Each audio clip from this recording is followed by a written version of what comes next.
What if I told you that today, right now, you are about to hear the best news of your life?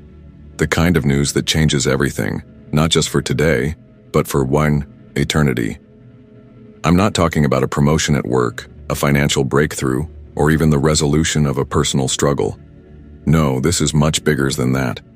This is the good news that God Himself has given to humanity, the gospel of Jesus Christ. What if I told you that the greatest message ever spoken, the most powerful truth ever revealed, and the most life-changing hope ever offered is meant for you? Wow. Yes. You. No matter where you are, no matter what your past looks like, no matter what burdens you carry today. Right here in this moment, the God of the universe is speaking to your heart saying, I have good news for you. But what makes this news so good? Why is it so important that you hear it today? Why is it the one message that can change everything? To understand this, we have to go back to the very beginning. In Genesis 1:1 it says, In the beginning, God created the heavens and the earth. Every star in the sky, every wave in the ocean, every breath you take, it all began with Him. God made everything and it was good. He created mankind in His own image. Genesis 1:27 tells us.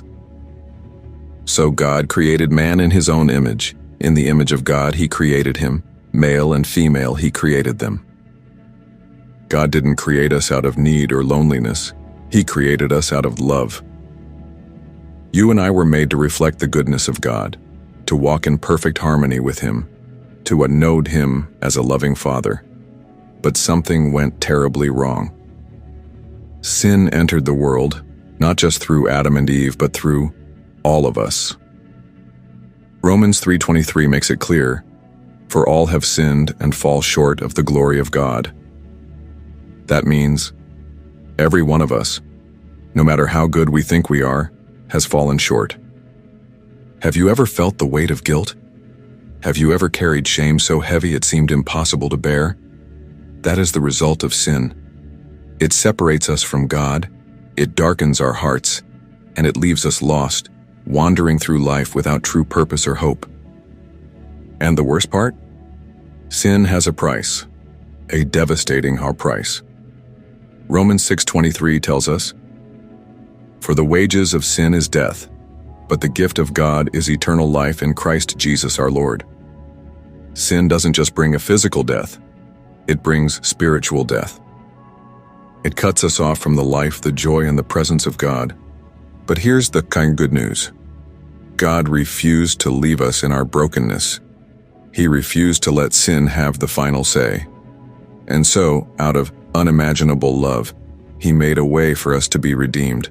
That way is not through our own efforts, not through religion, not through self-improvement, but through Jesus Christ and His Son. John 3:16 declares, For God so loved the world that He gave His one and only Son, that whoever believes in Him shall not perish but have eternal life. And Jesus, fully God and fully man, entered our broken world to rescue us. He didn't come to condemn us, He came to save us.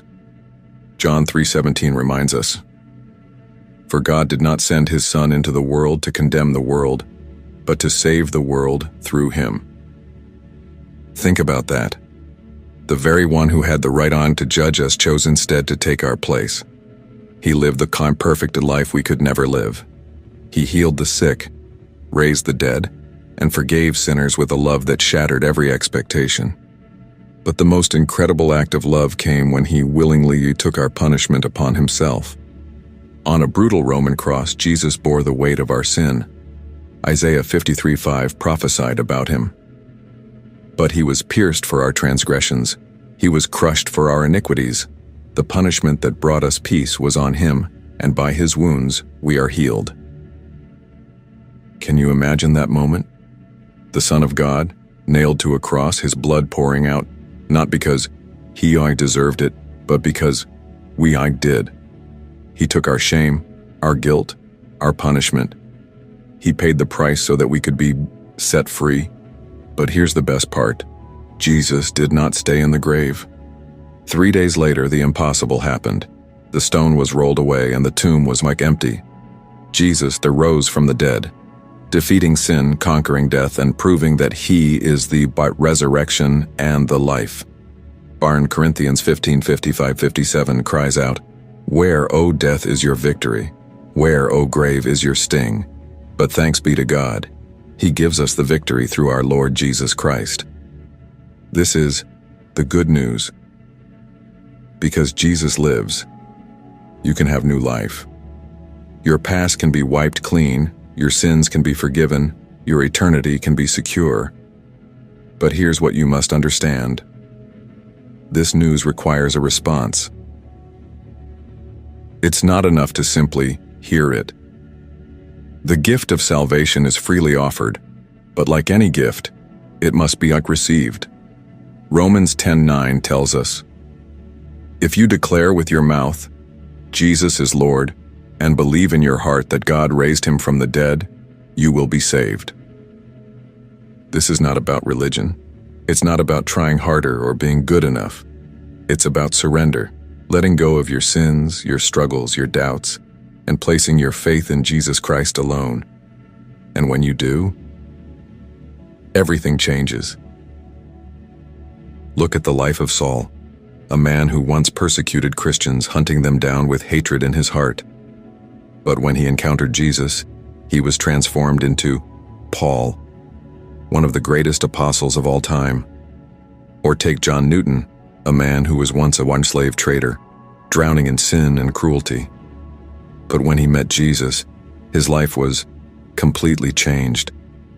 He went on to write one of the most famous hymns in history, "Amazing Grace." And what about you, man? Maybe you feel too far gone.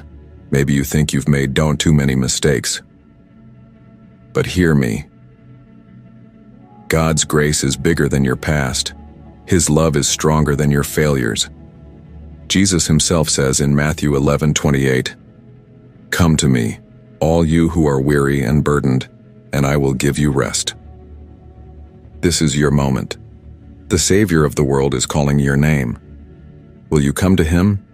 If you're ready to receive this good news, you can pray this prayer from your heart. Jesus, I know that I am a sinner. I believe that you died for my sins and rose again. Today I surrender my life to you. Come into my heart, forgive my sins, and be my Lord and Savior. Thank you for your love. Thank you for saving me. In Jesus' name, amen. If you prayed that prayer, welcome to the family of God. Heaven is rejoicing over you right now. Now that you have received this good news, what's next? What does it mean to truly live in the freedom, joy, and purpose that Jesus offers? Salvation is not just about escaping hell or securing a future in heaven. It's about a transformed life right now. Jesus didn't come just to give us a new destiny. He came to give us new hearts, new minds, and a new way of living. 1 Corinthians 5:17 tells us, "Therefore, if anyone is in Christ, the new creation has come, the old has gone, the new is here." This means that when you surrender your life to Jesus, you are not just forgiven, you are made new.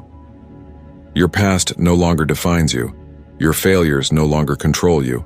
You have a new identity as a child of God. But walking in this new life requires growth. It requires a deepening relationship with God, and that happens in 3 powerful ways.